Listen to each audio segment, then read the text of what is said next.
നിങ്ങൾക്ക് ഓർമ്മയുണ്ടായിരിക്കും, ഇസ്രായേൽ ഗാസയിൽ അറ്റാക്ക് ചെയ്ത സമയത്ത്, അതായത് ഹമാസിനെതിരെ അറ്റാക്ക് ചെയ്ത സമയത്ത് ഹ്യൂമനിറ്റേറിയൻ ഇഷ്യൂവുമായി ബന്ധപ്പെട്ട് ചില അറബ് രാജ്യങ്ങളും ചില യൂറോപ്യൻ രാജ്യങ്ങളിലും ചെറിയ രീതിയിൽ പ്രതിഷേധമുണ്ടായി. കാരണം ഈ യൂറോപ്യൻ രാജ്യങ്ങളെല്ലാം, ജർമ്മനി, ഫ്രാൻസ്, ഇവിടെല്ലാം അടിച്ചങ്ങ് ഒതുക്കിയ പ്രതിഷേധം. അവർ പറഞ്ഞു ആൻറ്റി സെമറ്റിക്കായിട്ട് ഒരു സാധനവും ഒരു പ്രതിഷേധവും ആ രാജ്യത്തുണ്ടാകാൻ പാടില്ല. പിന്നെ അവിടെയൊക്കെ പ്രശ്നമുണ്ടായി.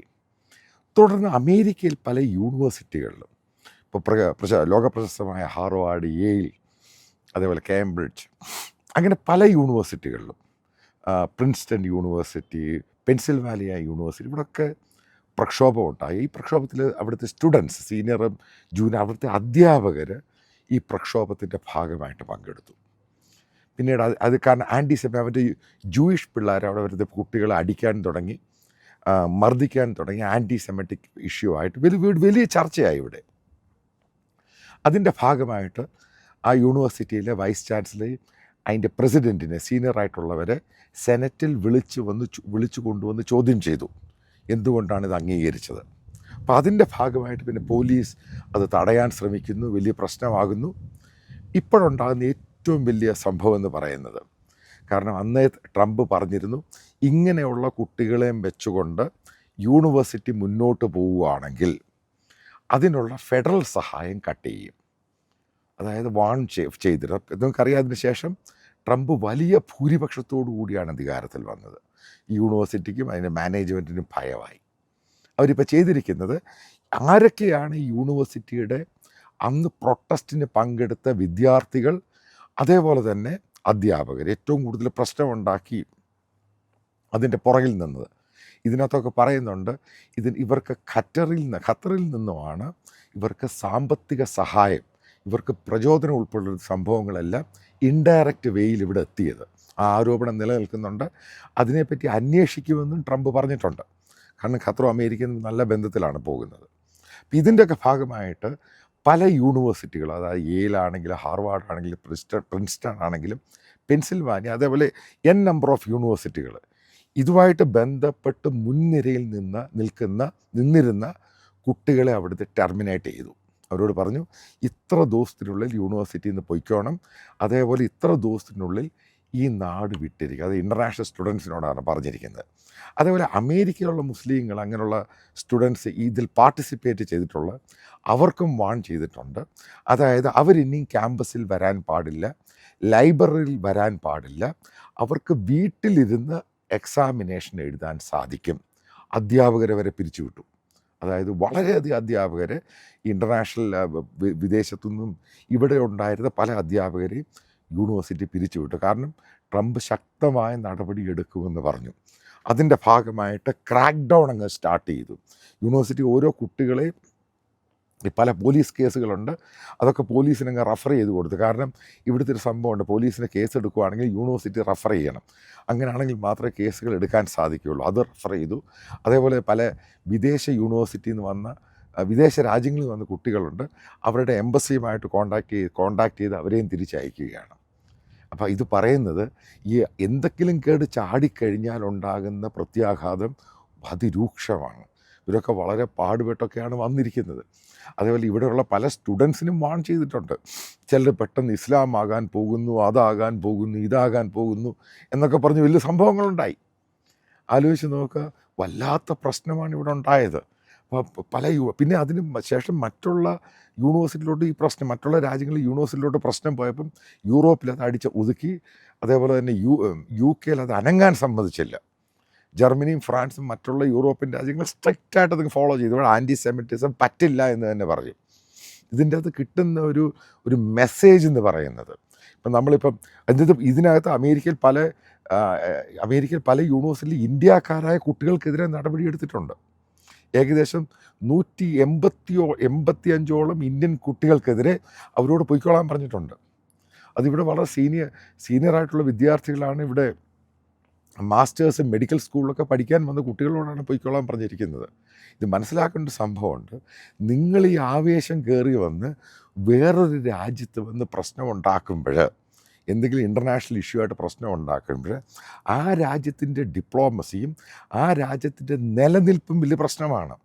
കാരണം അവർക്കൊരു സോഷ്യൽ സ്ട്രക്ചറും എല്ലാ സംഭവങ്ങളൊക്കെ ഉണ്ട്, ജിയോ പൊളിറ്റിക്സിൻ്റെ ഭാഗമായിട്ട് പലതുമുണ്ട്. ഈ അമേരിക്കൻ കമ്മ്യൂണിറ്റിക്ക്, അമേരിക്കൻ എന്ന് പറഞ്ഞ രാജ്യത്തിന് ഒരു കാരണവശാലും ജൂയിഷ് പീപ്പിളെ ഇഗ്നോർ ചെയ്ത് മുന്നോട്ട് പോകാൻ പറ്റത്തില്ല. അവരൊരു ശതമാനമേ ഉള്ളൂ ഇവിടെ. പക്ഷേ അവരുടെ ബാങ്കിങ്, ഇവിടുത്തെ എക്കണോമിക് സ്ട്രക്ചർ ആണെങ്കിലും ബിസിനസ് സ്ട്രക്ചർ ആണെങ്കിലും ഇവിടുത്തെ പ്രധാനപ്പെട്ട എല്ലാ മേഖലയിലും, അതായത് എക്കോണമി ആണെങ്കിൽ എല്ലാ മേഖലയിലും റൈറ്റേഴ്സ് ഇവരെല്ലാം ജൂയിഷ് പീപ്പിളാണ്. അപ്പോൾ അവരെ ഇഗ്നോർ ചെയ്ത് ഇസ്രായേൽ എന്ന് പറഞ്ഞ രാജ്യത്തെ അവർ ആൻറ്റി സെമറ്റിസം എന്ന രീതിയിൽ ആക്രമിക്കാനും അറ്റാക്ക് ചെയ്യാനും പോയപ്പോൾ കിട്ടിയ അടിയാണ് ഇത്. ഇന്ത്യയിൽ നിന്ന് വരുന്ന പല മുസ്ലിം വിശ്വാസികളായ സ്റ്റുഡൻസും അറിഞ്ഞിരിക്കണം, നിങ്ങൾ ലോകത്ത് ഏത് രാജ്യത്ത് പോയി ഇതേപോലെ പ്രശ്നം ഉണ്ടാക്കി കഴിഞ്ഞാൽ ആ രാജ്യത്തിനൊരു താല്പര്യമുണ്ട്, അവരുടെ ഇൻട്രസ്റ്റ് ഉണ്ട്, അത് പല താല്പര്യമാണ്. ആ താല്പര്യങ്ങളെ ഹനിക്കുന്ന രീതിയിൽ മുന്നോട്ട് പോവുകയാണെങ്കിൽ ഇത് പൊളിറ്റിക്സും കൂടാണ്. കാരണം ആ രാജ്യത്തിൻ്റെ നിലനിൽപ്പ് സോഷ്യൽ സ്ട്രക്ചറും കൂടിയാണ്. ഞാനിത് പറയാൻ പോകുന്നത്, കേരളത്തിൽ നിന്നും വളരെയധികം ഇസ്ലാമിലുള്ള വിശ്വാസികളായ കുട്ടികളും മുസ്ലിം പേരുള്ള കുട്ടികളും ലോകത്തിൻ്റെ പല ഭാഗത്തും പോകുന്നുണ്ട് പഠിക്കാൻ. അവർക്കൊക്കെ പറയുന്നൊരു മെസ്സേജാണിത്. അല്ല, നിങ്ങൾ ഈ ഹമാസ് എന്നും പാലസ്തീൻ എന്നും പറയുന്നത് തുള്ളിച്ചാടിയോണ്ട കാര്യമൊന്നുമില്ല. കാരണം ആ രാജ്യത്ത് നിലനിൽക്കുന്ന പല നിയമങ്ങളുണ്ട്, അവർ ഫോളോ ചെയ്യുന്ന ഇൻ്റർനാഷണൽ റിലേഷൻഷിപ്പ് ഉണ്ട്, അവിടുത്തെ എക്കോണമി ഉണ്ട്, സോഷ്യൽ സ്ട്രക്ചറുണ്ട്. അതിനെ ബാധിക്കുന്ന രീതിയിൽ ഇവിടുത്തെ യൂണിവേഴ്സിറ്റി സ്റ്റുഡൻസ് പെരുമാറിയപ്പോൾ മനസ്സിലാക്കുക, ഇവിടെയുള്ള സിറ്റിസൺസിനെ പോലും ടെർമിനേറ്റ് ചെയ്തു, അവർക്കെതിരെ കേസെടുത്ത് അകത്തിട്ടു. അത് അകത്തിട്ട് ആ കുട്ടികളെ, ഇവിടെയുള്ള സിറ്റിസണായിട്ടുള്ള കുട്ടികളെ പോലും ജയിലിലിടാനാണ് പറഞ്ഞിരിക്കുന്നത് യൂണിവേഴ്സിറ്റി. കാരണം അവർ റഫർ ചെയ്ത് കൊടുത്തു. ആലോചിച്ച് നോക്കുക, അത്ര സ്ട്രിക്റ്റായിട്ടാണ് അവർ നടപടിയെടുക്കുന്നത്. അല്ലാതെ പെട്ടെന്ന് ചാടിക്കയറി ആവേശം മൂത്ത് പാലസ്തീനെന്നും ഹമാസെന്നും മറ്റേ ഇസ്ലാമിൻ്റെ ഈ സാധനമൊക്കെ കൊടിയൊക്കെ എടുത്ത് തലയിലും മറ്റേ കഴുത്തിലൊക്കെ ഇട്ട് കിടന്നവരൊക്കെ കിട്ടി അട്ടിപ്പോൾ ഭയങ്കര പണിയാണ് കിട്ടിയേക്കുന്നത്. അതേപോലെ എത്രയോ പേര് ഇന്ത്യക്കാരായിട്ടുള്ള അധ്യാപകർ ഇവിടെ പലയിടത്തും പഠിപ്പിക്കുന്നുണ്ട്. ഇവിടെ ഒറിജിനല്ല, ഇന്ത്യൻ ഒറിജിൻ, ഇവിടെ സിറ്റിസൺ, അവരെപ്പോലും സാക്ക് ചെയ്തു. ഇതാണ് മനസ്സിലാക്കേണ്ട പാഠം. കാരണം അമേരിക്ക എന്ന് പറഞ്ഞ രാജ്യം ഒരു കാരണവശാലും ഇസ്രായേലിനെതിരെ പോകില്ല. ഇവിടെ ആൻറ്റി സെമറ്റിസം നടക്കില്ല. ഇത് മനസ്സിലാക്കി വെക്കുക. അവരുടെ ഒരു സ്റ്റേറ്റായിട്ടാണ് ഈ 50 സ്റ്റേറ്റ് 51ാമത്തെ സ്റ്റേറ്റായിട്ടാണ് ഇസ്രായേലിനെ അവർ കാണുന്നത്. അതിനവർ എന്തും ചെയ്യാൻ തയ്യാറാണ്. അതാദ്യം തലയിലിടുക. ഈ നിങ്ങൾ ഉദ്ദേശിക്കുന്ന പോലെ കേരളത്തിലോ ഇന്ത്യയിൽ അവിടെ ഹമാസിന് വേണ്ടി ശവമടക്കും പ്രതിഷേധമൊക്കെ നടത്തും, ബില്ലാടന് വേണ്ടി അവിടെ പ്രാർത്ഥന നടത്തും. ഇതൊന്നും ഇവിടെ നടക്കില്ല. ഇതാണ് പല രാജ്യങ്ങളിലും നടക്കില്ല. അതവിടെ ചെന്ന് കഴിഞ്ഞാൽ അവൻ ആ സംഭവം എടുക്കും.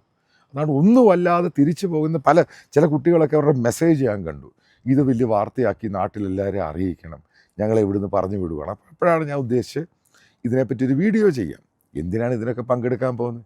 അവനിവിടെ പഠിക്കാൻ വന്ന് പഠിച്ചിട്ട് പോകണം. ഇവിടെ വന്ന് ഇവിടുത്തെ രാഷ്ട്രീയ ഇൻ്റർനാഷണൽ പൊളിറ്റിക്സ് ഇവിടെ വന്ന് കളിക്കരുത്. കളിച്ചാൽ പണി കിട്ടും. അതാണ് എത്രയോ കുട്ടികൾ, ഏകദേശം 3000-4000 കുട്ടികളെയാണ് ടോട്ടൽ ഇവിടുന്ന് പുറത്താക്കുന്നത്. ആലോചിച്ച് നോക്കുക. അതിൻ്റെ സപ്പോർട്ട് ചെയ്തിട്ട് അവരോട് ചില കുട്ടികളോടൊക്കെ പറഞ്ഞേക്കുന്നത് ക്യാമ്പസിൻ്റെ അടുത്ത് വന്ന് പോകരുത്, ലൈബ്രറിയിലും കയറുന്നത്, ക്ലാസ് റൂമിൽ ക്യാമ്പസിൻ്റെ അടുത്ത് വരരുത്.